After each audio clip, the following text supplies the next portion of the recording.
Olá, boa noite a todos. Estamos aqui reunidos no canal do planetadigital.help para mais uma conversa virtual, nossa 19ª conversa virtual. Hoje, com Maritânia Lúcia Dallagnol. Nosso tema de hoje será direito eleitoral. O objetivo do planetadigital.help é a inclusão das mulheres no mundo digital e no mundo virtual. A gente também visa a difusão de notícias relacionadas à tecnologia e à inovação. Vou ler o currículo da Maritânia para vocês. A Maritânia é advogada, ela é sócia administradora da Dallagnol Advogados Associados, com notória e reconhecida atuação nos tribunais regionais e superiores. Ela é especialista em direito eleitoral, palestrante e conferencista em seminários, congressos e cursos, com artigos publicados em revistas especializadas. Bem-vindo, Maritânia, à nossa planetadigital.help. Ok, boa noite, obrigada novamente, Maritânia, por ter aceitado o nosso convite. Bem, vamos passar desde logo, a gente fez algumas anotações aqui, gostaríamos de começar lá por 1992, então, né, quando tu te tornas advogada eleitoralista, gostaríamos de saber essa evolução da tua trajetória, mas mais do que tudo, com relação às mulheres na política, a evolução das cotas, a legislação, a capacidade de arrecadação da mulher, quando ela é mais competitiva, será que ela é mais competitiva, menos competitiva que o homem, sobre o adiamento ou não das eleições, uma passada no cenário atual para a gente contextualizar as eleições de 2020 no que concerne às mulheres. Por favor, Maria. Então, boa noite, Heloísa, Denise, né? As ouvintes do Planeta Digital. Cumprimentar vocês por essa iniciativa, eu acompanho. É uma iniciativa que favorece aí, né, esta inclusão, a existência dela também é uma forma de dar um apoio, né, para todas que pretendem, enfim, se aprimorar e estar aí nesse mundo, né? Para nós, a partir da minha idade, já é um desafio entrar nesse tal mundo digital, né? Mas, enfim.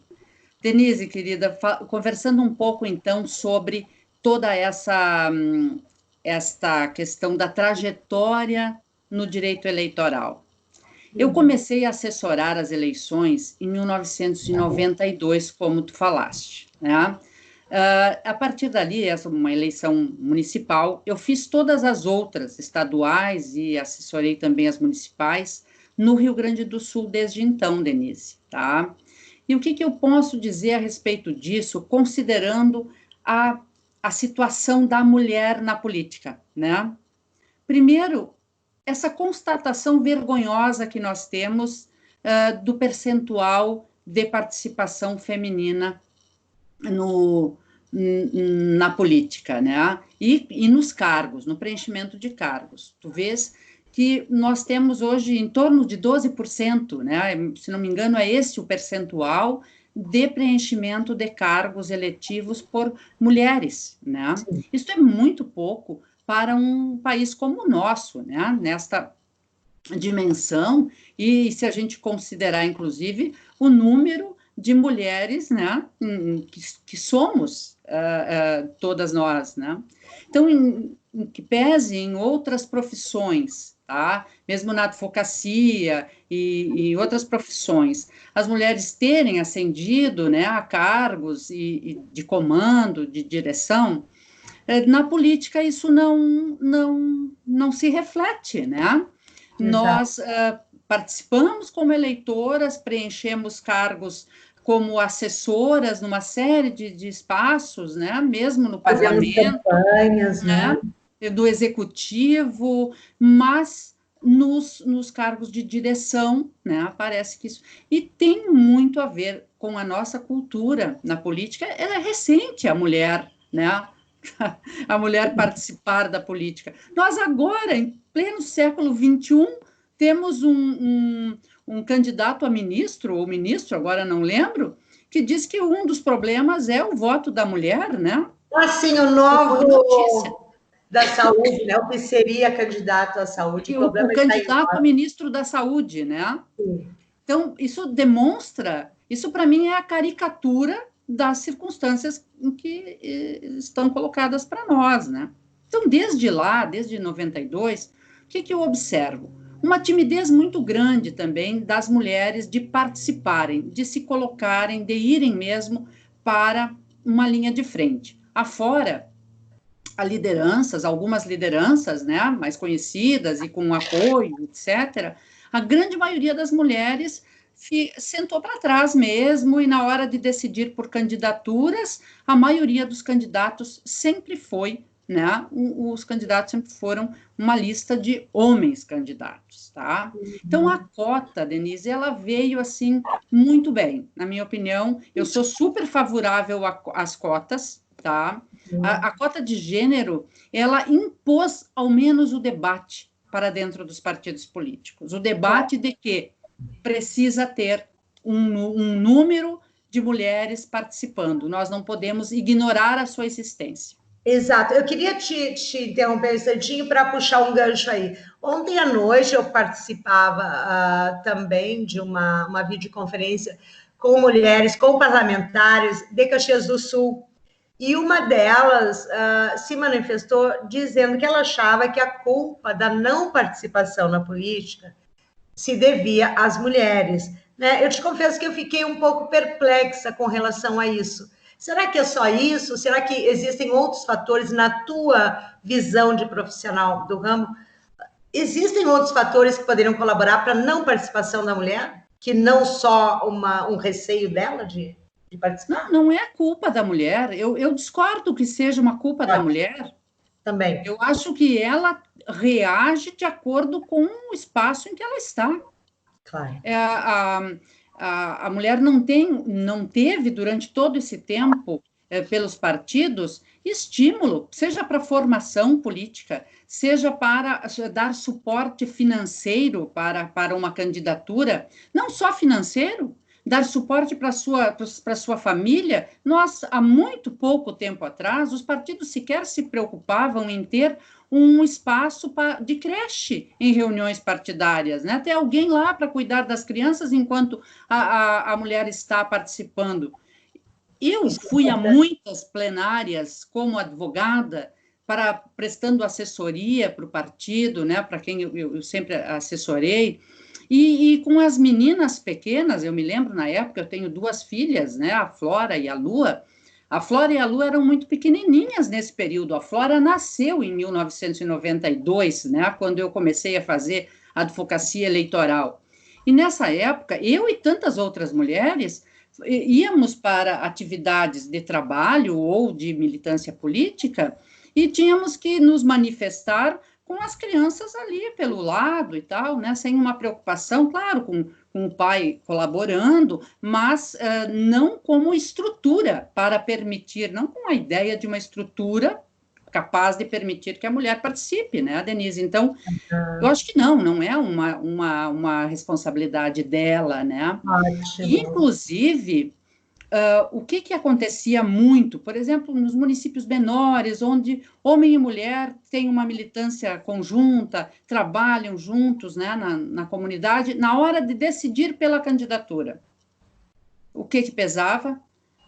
Mas eu acho que poderia ser tu, pode ser tu, mas acaba que ao fim e ao cabo, não, é melhor que seja quem? O marido, né? O marido, que também é militante, então a escolha recai sobre o homem, claro. Recai sobre o homem. Então, as cotas de gênero obrigaram os partidos a se preocupar com isso, certo? Uhum. A interpretação que se deu para a lei, para o dispositivo da Lei 9.504, que trata das cotas inicialmente, foi de que era uma reserva de vagas, ou seja, não precisava preencher. Bastava que não tivessem 30% de candidatos homens, tinha que deixar lá. Mas poderia ser uma chapa 100% de candidatos homens, reservado 30% que não seria sequer preenchido. Isso aconteceu. né? Somente adiante, depois de muita luta das mulheres no parlamento, né, as poucas que estão lá, mas que são aguerridas e militantes, né, e dos movimentos, que levaram, então, a uma pequena alteração ali na lei que diz o seguinte, não é reserva, é da efetiva, do efetivo registro. Então, se eu registro 10 candidatos, no mínimo 30% de candidaturas mulheres. Se eu não tenho 30% de 10, eu só tenho 30% de 6, é este o número que o partido irá registrar, né? Bom, aí entramos na era das laranjas, das mulheres para permitir candidaturas de homens, né? Ou seja, vamos burlar a lei, vamos cumprir a lei, mas vamos achar uma brecha para burlar, né? Exato, Denise. E isto aconteceu, esta situação, ela vem de vários pleitos, acompanhando em vários partidos. Isso, bom, então... Em todos, me parece, ou quase todos. Geral. Por quê, Denise? O que acontecia? Ao invés de fazer com antecedência, formação, buscar estas lideranças, apoiá-las nas suas candidaturas e trazê-las, os partidos, na sua maioria, iam ver, precisamos preencher a cota, então vamos atrás de mulheres para preencher, certo? A mulher não estava nem pensando em ser candidata. Como é que eu vou ser candidata? Ela não era uma candidata efetiva, mesmo aquelas que não que aceitaram compor uma nominata, né?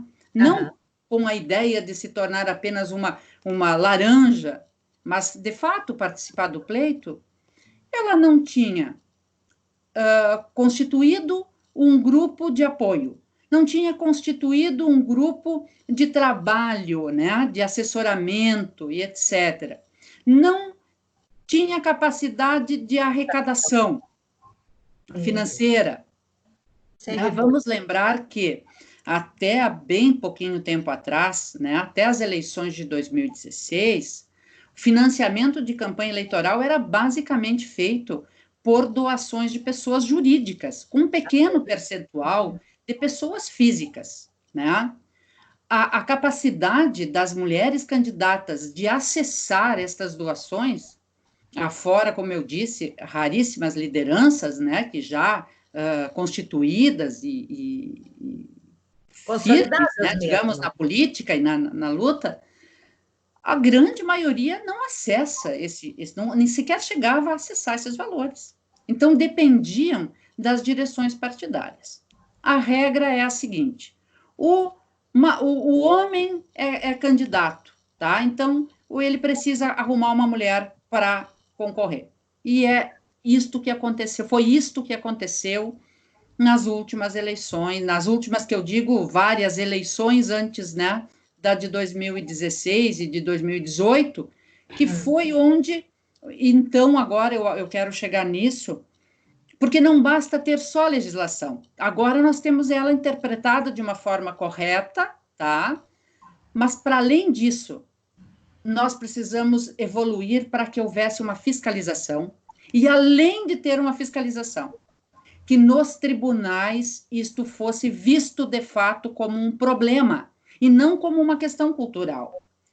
Pegando, Denise, se nós fizermos uma análise das decisões que questionavam esta situação da cota, do não preenchimento da cota, da reserva, uma grande parte, uma das questões de fundamentação era, não, mas é verdade, os partidos não conseguem ter uma candidatura de mulher, é difícil mesmo, né?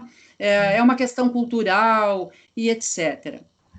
Eu tenho a impressão de que a presença de mulheres nos tribunais, nós aqui no Rio Grande do Sul tivemos, né, a desembargadora Elaine presidindo o tribunal, agora tivemos a desembargadora Marilene presidindo o tribunal, e eu acredito que isto faz diferença também no olhar que se tem sobre estas questões quando elas estão pautadas nesse momento, tá? Então, para além de ter a legislação, de ter uma interpretação adequada, né, à situação, nós precisamos ter fiscalização sobre esses fatos, tá? E eu acho que, então, isso impulsiona, digamos assim, a questão das cotas. Tu diz fiscalização, Denise desculpe. e Heloísa... Fiscalização... Desculpe, tu diz fiscalização do TRE no concernente ao preenchimento das cotas efetivamente por mulheres, é disso? Exatamente, exatamente. E punir quando não se verifica, né? Porque fiscalizar e, de fato, punir. Um exemplo. E qual é a punição, caso não preencha? Cai a chapa, cai a nominata? Cai a chapa inteira. Mas acontece, deixa eu te comentar uma coisa, olha só. No momento de registrar, tá? Eu registro a chapa completa. O que acontecia a algumas eleições ali no passado, tá? Eu realmente registro a chapa com os 30%, beleza. Só que 3, 4, 5 mulheres não eram efetivas, era só para compor. Então, o que acontecia? Ou ela simplesmente não fazia campanha e renunciava, ou assim como tinha se escrito, ou renunciava mesmo, ou não preenchia os requisitos e tinha o seu registro indeferido, tá? Mas a chapa havia sido registrada com um número correto, tá? Certo. Lá no final, essas mulheres já nem contavam mesmo, efetivamente, né? Sim. Hoje, isto é um pouco diferente. Por quê? Porque se houver necessidade de substituição, se houver indeferimento de uma candidatura feminina, tá? Ou se houver a desistência de uma candidata, o partido terá que adequar a chapa. Ou seja, colocar uma outra mulher. Uma outra mulher. Perfeito. Então, isto fará com que ele trabalhe antes para ter uma chapa efetiva e não um faz de conta, né? Ou pelo menos isto impulsionará, eu diria, né, um trabalho mais sério nesse sentido. É o que a gente espera, né? E eu tenho a impressão de que este fato associado com a obrigação, né, agora, então, o financiamento das campanhas eleitorais, elas já serão através do fundo, né? O Fundo de Financiamento Especial para Campanhas Eleitorais, um fundo público. Né? Que percentual vem para a mulher? É o mesmo percentual, o mínimo de percentual das cotas. Se eu tenho, no mínimo, 30%. Né? Se tiver 40%, será de 40%, né? Então, é o equivalente ao número de mulheres registradas, tá? Certo. Bom, tu podes me perguntar agora o seguinte, tá, mas e as direções partidárias, como é que fazem isso? Para quem vai esse dinheiro? Pois é, tu adivinhou, então, adivinhaste. Não é isso, Denise? É isso mesmo. Né? Verdade. Será que isto só garante que vá para a candidata, para ela estruturar a sua campanha? Não, não vai, porque aí nós teríamos que conversar ainda sobre as democracia interna dos partidos, né? E uma série de questões que envolvem. O que a gente observou nas eleições de 2016 e 2018, né? Os partidos fazem um cálculo, eles têm que colocar esse dinheiro na mão das mulheres candidatas. É uma obrigação, tem fiscalização e não vai se fugir disso, tá? O que acaba acontecendo é que, então, se escolhe aquelas candidaturas possíveis, aquelas candidaturas que estão com alguma chance, e, então, também acaba que não sei se vai repercutir, né, Denise e Heloísa, de fato, nas candidaturas, de um modo geral, tá? Mas eu reputo isso como um grande passo. E eu diria hoje às pessoas, mas o que as mulheres que querem ser candidatas, que estão ali, devem fazer? Primeiro, eu entendo que a gente precisa estimular mesmo a participação da mulher. Dizer que, olha, é um mundo masculino, não adianta, é um esforço que não dá para nada. Não, é um espaço a ser ocupado, nós precisamos estar nesses espaços. E por mais difícil que ele seja, a nossa presença ali faz com que se altere a correlação de interesses, né? Nós mudamos, o fazer política será diferente quando tiver equilíbrio entre a participação feminina, e não só, né? Eu digo a participação feminina porque é o nosso tema, mas a sociedade precisa estar representada, né? Claro. Para poder ter legitimidade, né? Para discutir esses temas. Nós não podemos pensar que um congresso de homens brancos, né, vão entender uma sociedade complexa como a nossa, onde ficam de fora as mulheres, as pessoas negras, as pessoas, né, indígenas e toda uma gama de situações que não são contempladas, consideradas. Isso vale para a questão feminina também, né? Inclusive, não são feitas políticas públicas justamente porque não há essa representação dessa diversidade da população nos nossos parlamentos, né? Exato, exatamente. Porque não vê a necessidade, tu não enxerga a necessidade do outro, né? Então, Exato. precisa essa...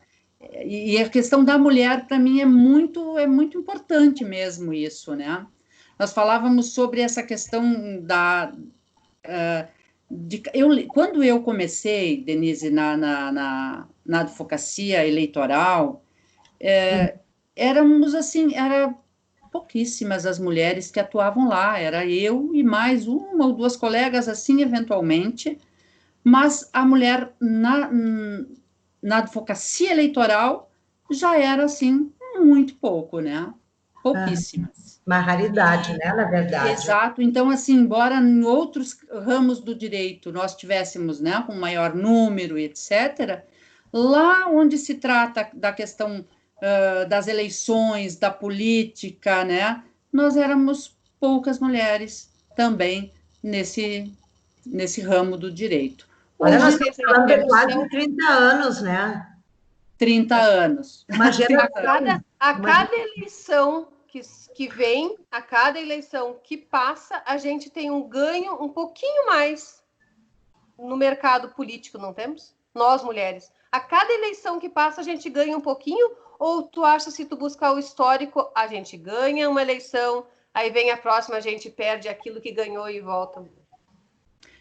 Pois é, Heloísa, tu sabe que a nossa caminhada ela é bem lenta, quase tartaruga aqui no Brasil em relação à representação feminina, sabe? Porque em termos percentuais, tu vês, né? Nós temos as cotas, essas cotas já deveriam ter impulsionado uma modificação. Só que como elas foram usadas, como elas foram ignoradas ou fraudadas na sua intenção efetiva, né? Para esse movimento, tá? O nosso percentual cresceu muito pouquinho. Tu vê, nós não passamos de 12%, um pouquinho mais, talvez, agora eu não tenho atualização assim, mas ele é em torno disso, tá? Ele é muito pequeno. Então, o nosso ganho, eu penso que talvez estas eleições de 2020, em que pese toda a situação que está colocada, né, difícil, da pandemia, talvez até com um eventual adiamento, tu colocaste isso no início da nossa fala, né, sobre o momento político e a possibilidade, talvez, de que essa eleição nem aconteça no dia 4 de outubro, né, isso é uma possibilidade. Eu queria te interromper antes que a gente perca uma coisa importante, uma reflexão e uma provocação ao mesmo tempo. Se nós observarmos o cenário brasileiro de 2016 para cá, após o impeachment da presidenta Dilma, assume o Temer, praticamente só homens, né? Em todas as áreas da sua gestão. Depois assume o atual presidente Bolsonaro, temos 3 mulheres, né? Continuamos aquela lá na ONU que também não nos representa. Então, o que é que nós podemos esperar nesse cenário, contando inclusive com esses últimos 4 anos dessa situação que eu trouxe agora, Maritânia, e essa pandemia e tudo que tu estás relacionando agora? Tu acha que temos esperança? Poxa, Denise, é uma reflexão, uma provocação, é verdade. Assim, não tem como nós falarmos sobre mulher na política e não lembrar do golpe, né, terrível que foi imposto à presidenta Dilma, né, a primeira mulher presidente, e em tudo que isso representa e a forma misógina com que foi tratada, né, esta questão, Sim. para mim, é um marco. E, a partir dali, os espaços de representação da mulher nos governos, ridículos, né? Isso que eu quero observar. Vejam bem, eles não acontecem. Um avanço enorme. De repente, fecharam a porta, Exato. não é, do impeachment da Dilma, e o que é que foram esses dois governos, o último e este atual?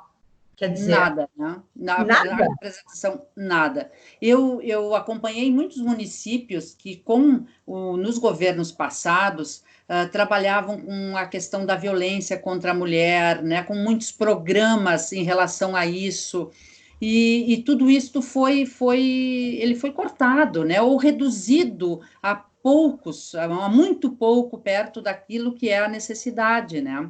Sim, não temos. Em termos desse sentido. Mas, em relação à atual eleição, essa eleição é um desafio para todos. Ela já seria um desafio, tá?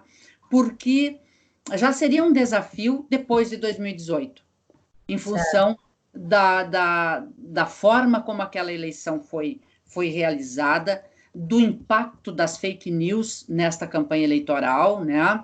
De como a tecnologia entrou para a campanha e mudou o jeito dela. Então, os partidos, os candidatos, os novos e os tradicionais candidatos, todos estão numa situação de repensar, tá? Uma estratégia de campanha, tudo isso está na mesa, tá? A pandemia agora, então, trouxe um agravamento disso.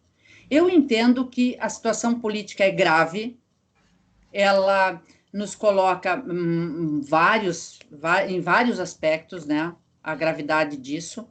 Sou contrária à não realização das eleições. Eu acho que as eleições precisam se realizar, tá? Pode não ser no 4 de outubro, pode ser um pouco depois. De fato, o isolamento social, né, necessário nesse momento, ele vai obstar a campanha de rua, então ele vai trazer impedimento, por exemplo, para que os candidatos visitem as comunidades, e tem lugares que só é possível de ser acessado através da visita física mesmo, né? Tu não tem outra forma de tu acessar, né? Será que seria viável uma campanha inteira pelas redes sociais? Então, será que isso também, porque as eleições serão para homens e mulheres, será que a pandemia é só um elemento complicador, ou será que o isolamento social pode beneficiar as mulheres que desejam aderir, que desejam entrar na política, já que vai ser praticamente tudo virtual? E vai ser novo, né? Vai ser novo, e talvez ela entre nesse novo com mais igualdade. Como é novo para as mulheres e para os homens, né? É um ponto que pode favorecer, certo? Por isso que eu acho que é fundamental para as mulheres organizarem agora a sua campanha eleitoral, pensarem na campanha agora, né? A legislação eleitoral, ela modificou em 2015 e colocou a campanha, a propaganda, para 45 dias antes do pleito, ou seja, ela reduziu muito o tempo de propaganda eleitoral. Ninguém consegue conquistar votos em 45 dias, tá? Mas, junto com isso, o legislador criou um espaço da pré-campanha, tá? E trouxe isso para dentro da lei. Então, aquilo que antes de 2015 era considerado propaganda antecipada, não podia fazer, né? Não, tinha toda uma regulação que eu até acho que era correto, porque em julho todos iniciavam a campanha eleitoral a partir do dia 5, 6 de julho e até a data do pleito, portanto, durante 3 meses, sob regulação da Justiça Eleitoral, tu tinha um controle da propaganda. Hoje esse espaço está muito aberto, né? Em 2018, por exemplo, o Bolsonaro espalhou um monte de outdoor Brasil afora, que eram outdoors patrocinados por grupo de pessoas, por empresas, por enfim, né? Mas ele não pedia voto. Então, pela jurisprudência do TSE na época, não caracterizava uma propaganda antecipada, mesmo estando estampado isso em todo o Brasil. Essa jurisprudência modificou agora, num julgamento de 2019, porque o TSE se deu conta de que, opa, isto poderá gerar abuso de poder e impactar eleições em alguns estados e municípios. Então, analisando um caso concreto de Recife, né, de Pernambuco, a jurisprudência mudou para dizer o seguinte: tá bem, desde que não peça voto, não vai ter uma campanha antecipada, mas não pode usar aquilo que está proibido na campanha. Então, os outdoors, por exemplo, são proibidos na campanha eleitoral, né? Lá, tu não pode usar outdoor, então não pode usar outdoor também na pré-campanha. Mas a pré-campanha, entendeu? Mas a pré-campanha, ela te abre muita possibilidade de fazer o quê? De te colocar como pré-candidato, de falar sobre as propostas, é possível. Então, na pré-campanha, é isso que eu ia te pedir, que nós íamos te pedir agora. Que tu dissesse o que é que uma pré-candidata pode fazer. Então, ela pode, desde o dia 15 de maio, pode arrecadar recursos através do financiamento virtual, tá? E esse financiamento, a vaquinha tem todo um regramento que o TSE tem isso de uma forma bem clara no site e tal, né? E essa vaquinha virtual, ela permite também que tu faça publicidade dela na rede, porque se tu quer arrecadar, tu precisa dizer que está arrecadando. Então é a primeira oportunidade de dizer, eu estou pré-candidata, estou arrecadando e, olha, estou aqui me colocando para esse público, certo? Então, esse é uma das situações, tá? É o que ela pode dizer. É isso. Mas, além disso, tu pode discutir programa de governo, tu pode discutir o que tu pretende como candidatura, quais as questões de política pública que fazem parte da tua plataforma política, né? Os partidos podem organizar, inclusive, reuniões com a sociedade civil. Isto é uma coisa que está obstada agora com o isolamento social, né? Mas poderia fazer com os seus pré-candidatos reuniões com a comunidade, com a sociedade, com essa finalidade. O que eu estou vendo que as pessoas... Mas pode usar as mídias virtuais também para fazer isso. Em vez de reunir pessoas, reúne virtualmente as pessoas. Pode ser também. Exato. Que é o que eu estou vendo que muitos pré-candidatos já estão fazendo. Organiza uma live, organiza uma sala de conversa com lideranças através de plataformas, né, disponíveis na internet. Inclusive, eu mesma estou sendo convidada já para para formação, né, para participar de reuniões como esta, falando sobre as eleições, dizendo o que é possível, o que não é, né, discutindo a legislação eleitoral de forma virtual. Então, é possível que as mulheres organizadas nesse sentido possam compor grupos de WhatsApp, né? Bom, então eu vou elencar um número de lideranças e vamos discutir plataforma de governo, né? Certo. Então, há uma maleabilidade. O que precisa ter cuidado?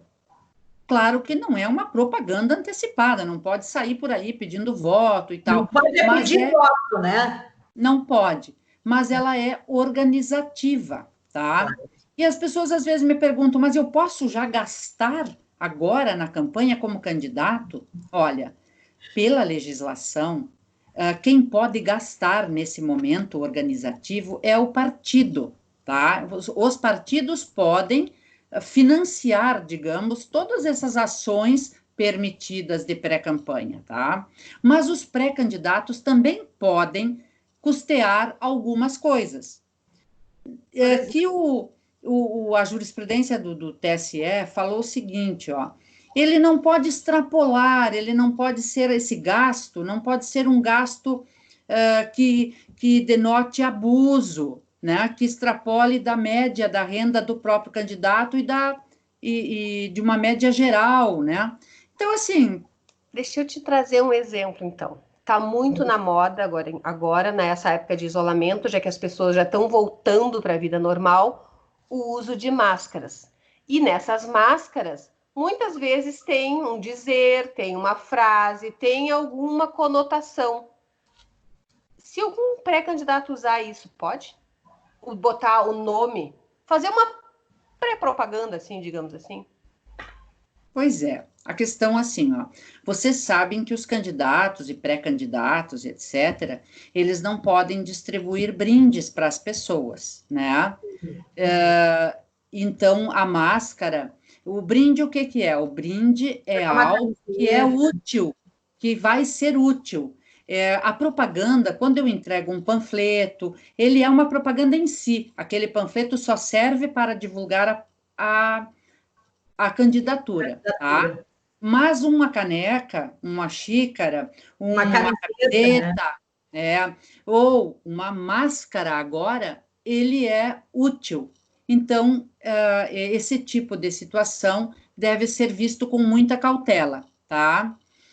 Não há problema, por exemplo, de eles utilizarem com algum dizer, uma campanha, né? Bom, as mulheres, por exemplo, que estão trabalhando a questão da contenção, né, da violência, todas Sim. essas campanhas que, inclusive, relacionadas ao próprio isolamento, né, esse social, que acabaram por demonstrar um aumento, inclusive, na questão da violência contra a mulher, tá? Sim. Não tem problema. Me parece que o problema vai estar se isto for linkado com a candidatura mesmo, sabe? Se aquilo que eu estou fazendo agora depois faz link com o candidato, tá? Deixa eu só comentar uma coisa sobre isso, já que vocês puxaram esse assunto. Em relação às campanhas solidárias feitas por candidatos, pré-candidatos, agora na arrecadação de mantimentos e tal, né? Vocês sabem que não há vedação para que as pessoas participem de campanhas Campanhas solidárias, claro. agora mais do que nunca as pessoas precisam, tá? A vedação é de fazer uso promocional disso, vinculada à candidatura. Então, é nisto que as mulheres que estão engajadas em campanhas de solidariedade, né? Engajadas nessa campanha e as mulheres sempre estão à frente disso, né? Esta que é a verdade, né? Mas daí ia dizer, é muito subjetivo, né, Maritânia, isso, porque a maioria das mulheres está sempre justamente engajada para ajudar outra pessoa, né? Sempre, exato. Como é que a Então, gente ela faz? não poderá, na minha opinião, assim, o limite vai ser o seguinte: eu vou deixar de fazer isso? Não. Mas tu não vai poder fazer propaganda eleitoral usando a tua ação solidária. Perfeito. Tá? Então, assim, a ação solidária, ela não poderá ser mote para a campanha eleitoral. Porque senão eu vou linkar esta campanha com um proveito eleitoral, tá? E isto, então, não é permitido. Maritânia, eu gostaria, antes de passar para a Heloísa, que tu fizesse, enfim, uma conclusão diante daquilo que tu julgues que é mais importante ou que possa ter alguma importância, além disso tudo que tu nos falaste, por favor. Denise, assim, ó, nesse momento eu vou te dizer o que para mim é o mais importante. Ah, Eu acho que não tem nada mais importante para mulheres e homens do nosso país hoje se juntarem numa frente antifascista. O fascismo é um jeito, é uma política, né? É a antivida. sim. E a política, ela admite a divergência, o diferente. Nós podemos debater sobre inúmeras formas de ver o mundo, a sociedade, etc. Mas nós não podemos compactuar com propostas que queiram eliminar o seu diferente. E este é o ponto número um. Então, que o engajamento de muitas mulheres, entendeste, nessa campanha eleitoral, que a gente não sabe bem ainda se vai acontecer com eleições em outubro ou não, né? Mas por enquanto o calendário eleitoral está em vigor, que seja com o esforço de se colocar forças, né, divergentes, forças que combatam esta política né, extremista Sim. e Que fascista que nós preservem estamos, o Estado Democrático vivendo, de e que Direito, né? faz tão mal para nós como mulheres, para nós como sociedade, né? Famílias, Nesse claro. sentido. Tá bem. Bem, então, Heloísa, com isso, então, eu passo para ti, Tá então. certo. Pois é, foi assim, a gente sempre aprende alguma coisa com mais mulheres, né? E a gente unidas, a gente percebe que a gente é muito mais forte. E agora chegou aquele momento especial de toda entrevista que a gente faz, que a gente, na verdade, quer conhecer a Maritânia mulher. A Maritânia mulher dentro do século XXI. Como é que ela está hoje? A mulher Maritânia, século XXI. Conta para nós. Pois é, Heloísa. Quando a gente começou a conversar, antes mesmo de abrir essa gravação, eu te disse: estou insegura. E este é um sentimento. Eu, como mulher e como mulher advogada, né, com mais de 30 anos de profissão, me encontro diante de desafios, né, muitos desafios. E um deles é este aqui, que nós estamos juntas aqui, né, trabalhando, que é nos olhar para as pessoas através da tela. Eu, Maritânia, para quem me conhece, sabe bem disso, sou alguém que vivencio as emoções com muita intensidade, né? Eu sou aquela pessoa que gosto de olhar nos olhos, que, né, faço essa interação que tem com o cliente mesmo, né? Gosto de conversar junto, de ter num curso, né? A gente vai conversando, vai trocando as experiências e tal. E essa energia do encontro me impulsiona, sempre foi assim, né? Na tribuna, como advogada, eu já digo na tribuna, né? É a tribuna que te constrói, porque a partir dali tu faz a tua fala. Hoje nós vamos ter que fazer uma sustentação oral gravada para os nossos tribunais, né? Sem o feedback daquele julgador, sem... Eu penso, Heloísa, que o desafio está em como manter a intuição que nos governa dentro dessa máquina, dentro desta matrix. Eu brinco sempre com o meu filho. Eu te falei, tenho 2 meninas e um filho, né? O Francisco, que é o filho caçula. Uhum. E aí, ele, 20 anos de idade, é um digital, né? Conhece tudo.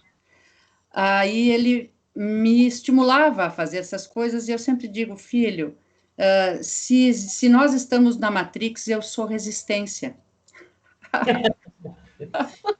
Sou resistência. Mas eu confesso para vocês agora que eu estou cedendo. A pandemia está me colocando para dentro. Então, Heloísa, assim, né? Eu um pouco insegura, não tenho nenhum problema de dizer isto. Eu sempre contei com o apoio de outras pessoas nesses 30 e tantos anos de advocacia. Nunca trabalhei sozinha. Tenho um grupo de colegas que compõem o escritório, e não só. Eu tenho um grupo de amigos, de pessoas com quem a gente troca. de mestres, os mais velhos, os que vieram antes de mim. Eu sempre tive né, poderia citar muitas mulheres e homens que são mestres, né? E eu nunca tive nenhum problema de dizer, neste momento, poxa, não sei por onde ir e vou conversar com esta ou com aquela pessoa sobre isso, né? Então, eu agora, quase completando 56 anos, né? 32 anos já, fazendo quase 30, vai ser 36, 33 de advocacia, né? Eu te confesso que, sim, me coloco com uma certa insegurança, mas, ao mesmo tempo, me sinto muito desafiada, né? E com vontade de enfrentar esse novo momento, porque nós não podemos apenas deixar de lado, botar fora a nossa história e nem o que se acumulou, né? Então, há uma tendência, assim, a pensar, poxa, mas agora esse mundo digital do processo, falando inclusive assim como mulher, como advogada, processo todo ele eletrônico, será que eu vou conseguir fazer esse processo eletrônico? Eu vou participar, eu vou acompanhar, quem sabe eu me aposento. Não, Heloísa. Não é momento, né, para nos aposentar. Não é momento, e digo para vocês, meus três netinhos, Íris, Guadua e Rosa, são hoje também um grande impulso para mim, assim, e eu olho para eles e tenho vontade de ir à luta, e tenho vontade de continuar. Minhas filhas, meu filhote, né, marido, enfim, a gente vai tocando a vida aqui, né? Bom. Aprendi muito com a minha mãe também, que perdi ela faz 2 meses, mas ela tinha 93 anos de idade e ela olhava para esse mundo e sorria, e ainda assim se perguntava, né, e nos expressou isso para nós, parece mentira que temos que ir embora.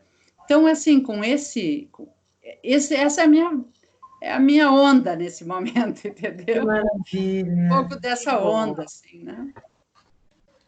Temos muito para aprender. Fácil, viu, Heloísa? Tem um episódio, na semana passada, eu acho que um pouco tocada por esse momento, tem coisas que eu nunca comentei, né? Da dificuldade na advocacia, mas eu comentei no texto de uma colega que eu gosto muito, a Cristine Randon.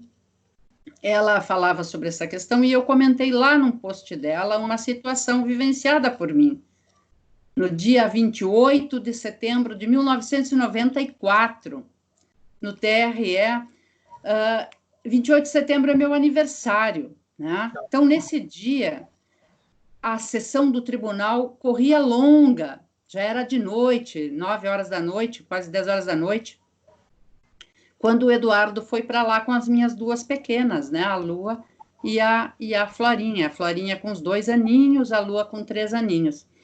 Para que a gente saísse, então, a partir dali, para, né, comemorar meu aniversário. Eu tinha acabado de fazer uma sustentação oral e ainda tinha outros 2 processos para serem julgados. Ele sentou ali e ficou esperando com as meninas. As meninas começaram a brincar no murinho ali que tem no auditório do TRE, né? Mas sem fazer barulho, mas estavam gostando da coisa de subir e descer aquele murinho e tal. O presidente do tribunal, na época, se incomodou com isso, interrompeu a sessão e pediu para eles se retirarem.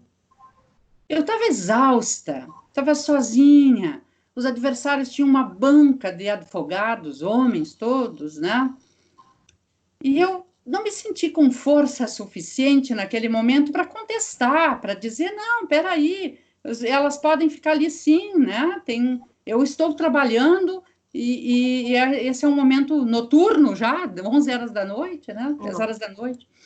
Então, assim, não tive forças para isto e aquilo ali ficou, sabe? Depois eu pensei, poxa vida, que bom que hoje as colegas advogadas têm apoio para tem voz, tem força, né? Tem mais força para reagir a esse tipo de situação que nos diminui também, né? Que tenta nos diminuir. Mas são coisas que só nos fortalecem, Heloísa. Verdade. Nos fortalecem e a gente segue em frente lutando. Verdade, que bom. Muitas lutas ainda. Bem, Maritânia, muito obrigada pela tua presença. Foi muito bom te ouvir. E o teu depoimento, né, final auxilia muito também as mulheres, não só na política, mas em todos os espaços onde tentam nos menosprezar, onde tentam nos enfraquecer, nos fragilizar, inclusive ultimamente até dentro das instituições jurídicas, né, da nossa advocacia também. Então, é o momento de nós dizermos, chega, né? Vamos nos unir, vamos ocupar todos os espaços, ao menos 50% que são nossos por direito, né? Isso aí, isso Muito mesmo. obrigada, Obrigada a vocês Obrigada. pelo convite, né? Tá? Digital Obrigada, fica imensamente honrado com a tua presença e te agradece também por ter dispensado um pouquinho do teu tempo, do teu dia, para conversar conosco. Obrigada, Heloísa. Para mim foi maravilhoso estar com vocês. Tchau. Obrigada. Tchau, Boa noite. Boa noite.